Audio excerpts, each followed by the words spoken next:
Hi all, good morning. இன்றைக்கி afternoon லஞ்சுக்கு வந்து கருவாடு தொக்கு செய்ய போகிறேன். அது எப்படின்னு உங்களோட ஷேர் பண்ணிக்கிறேன். அதுக்கு தேவையான பொருட்களாக ரெடியாக எடுத்து வச்சுருக்கிறேன். வெங்காயம், தக்காளி, பூண்டு, கருவேப்பிலை இதெல்லாம் ரெடியாக இருக்குது. கருவாடும் ரெடியாக எடுத்து வச்சுருக்கேன். இப்போ முதல்ல வந்து கருவாடை சுடு தண்ணி ஊற்றி ஊற வச்சிடலாம்.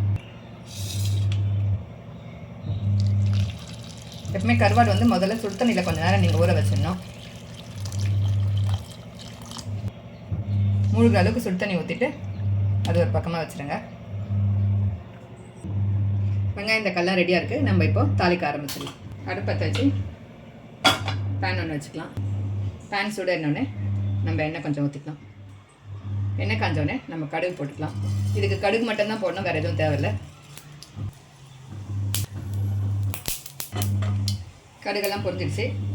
இப்போ நம்ம வந்து பொடியாக நறுக்கி வச்ச வெங்காயத்தை சேர்த்துக்கலாம். நான் மீடியம் சைஸ் வெங்காயம் 3 எடுத்து பொடி பொடியாக நறுக்கி வச்சுருந்தேன். இது கூடவே பூண்டு தட்டி வச்ச பூண்டு ஒன்றும் அதிகமாக தட்டி வச்சுருக்கேன். பூண்டு அதுவும் சேர்த்துக்கிறேன். கருவேப்பிலையும் சேர்த்துக்கிறேன். எல்லாம் போட்டு ஒன்றா சேர்த்து வதக்கிடுங்க. வெங்காயம் வந்து நல்லா வதங்கி வரட்டும். கொஞ்சமாக உப்பு சேர்த்து வதக்கிடுங்க. வெங்காயம் வந்து சீக்கிரம் வதங்கி வந்துடும்.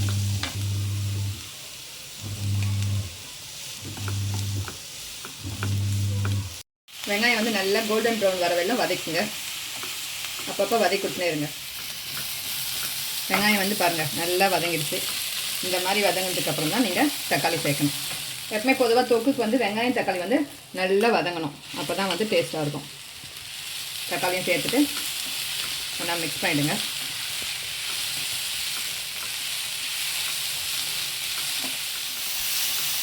ஒன்றா சேர்த்து மிக்ஸ் பண்ணதுக்கப்புறம் கொஞ்சம் நேரம் சிம்மில் வச்சுட்டு ஒரு தட்டு போட்டு மூடி வச்சிடலாம்.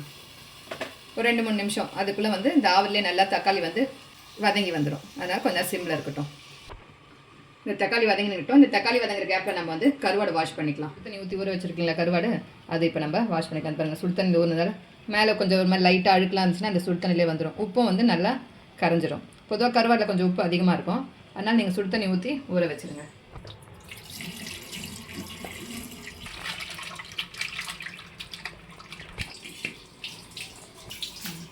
இந்த மாதிரி ஒரு கருவாடை நீங்கள் வந்து வாஷ் பண்ணி எடுத்துக்கோங்க.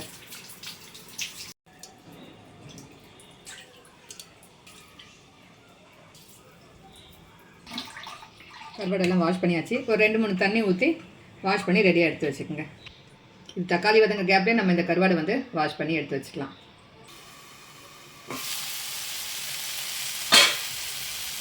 நம்ம தக்காளி எல்லாம் வந்து நல்லா வதங்கி வந்துடுச்சு. அதுதான் தக்காளி போட்டால் ஒரு தட்டு போட்டு மூடி வச்சுருந்தோம். தக்காளியும் வெங்காயமும் வந்து நல்லா வதங்கிடுச்சு. தொக்குக்கு தேவையான மிளகாத்தூள் உப்பெல்லாம் சேர்த்துக்கலாம். குழம்பு மிளகாத்தூள் 2 ஸ்பூன் சேர்க்குறேங்க. கொஞ்சம் காரமாக இருந்தால் தான் நல்லாயிருக்கும். கொஞ்சமாக மஞ்சள்தூள். ஏற்கனவே வெங்காயம் வதக்கிறப்ப கொஞ்சம் உப்பு போட்டிருக்கோம். ப்ளஸ் கருவாடுலேயும் கொஞ்சம் உப்பு இருக்கும். அதனால் நம்ம வந்து உப்பு திட்டமாக தான் போட்டுக்கணும். எல்லாம் ஒன்றா சேர்த்து மிக்ஸ் பண்ணிவிடுங்க. மிக்ஸ் பண்ணிவிட்டு கொஞ்சம் நேரம் ஒரு 2 நிமிஷத்துக்கு சிம்மில் வச்சுருங்க. இந்த எண்ணெயிலே இந்த வெங்காயம் தக்காளியோடு சேர்த்து இந்த மிளகாத்தூளும் நல்லா அந்த பச்சை வாசனை போகிற வெல்லம் வதங்கிடும். மிளகாத்தூளோட பச்சை வாசனைலாம் போயிடுச்சு. இப்போ நம்ம வந்து தண்ணி சேர்த்துக்கலாம். ஒரு டம்ளர் அளவுக்கு தண்ணி சேர்க்குறேன்.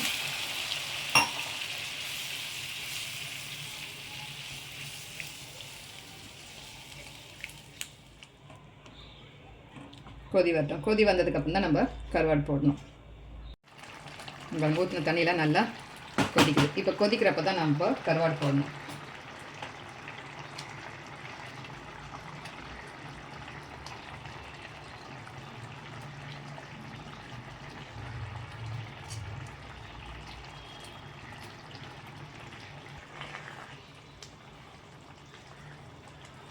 கருவாடு போட்டு எல்லாம் ஒன்றா சேர்த்து மிக்ஸ் பண்ணி விட்டுட்டு நீங்கள் வந்து ஒரு தட்டு போட்டு மூடி வச்சுருங்க.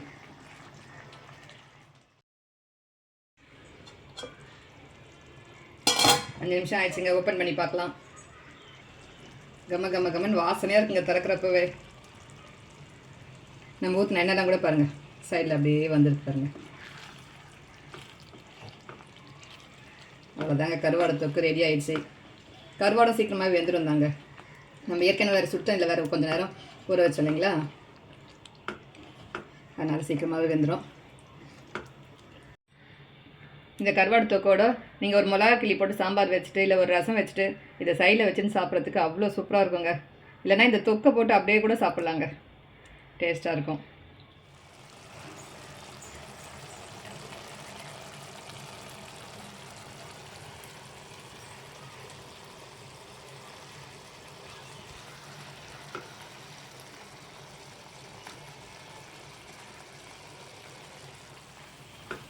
அவ்வளோதாங்க, இந்த திக்னஸ் போதுங்க. நம்ம வந்து இப்போது கேஸ் ஆஃப் பண்ணிடலாம். சுட சுட மணக்க மணக்க கருவாடு தொக்கு தயாராக இருக்குது. இன்றைக்கி மதியம் லஞ்சு சாப்பாடும் கருவாடு தொக்குந்தாங்க. வாங்க எல்லோரும் சாப்பிட்லாம். இந்த வீடியோ உங்களுக்கு பிடிச்சிருந்தா லைக் பண்ணுங்கள், கமெண்ட் பண்ணுங்கள், ஷேர் பண்ணுங்கள். மறக்காமல் சப்ஸ்கிரைப் பண்ணி சப்போர்ட் பண்ணுங்கள். தேங்க்யூ.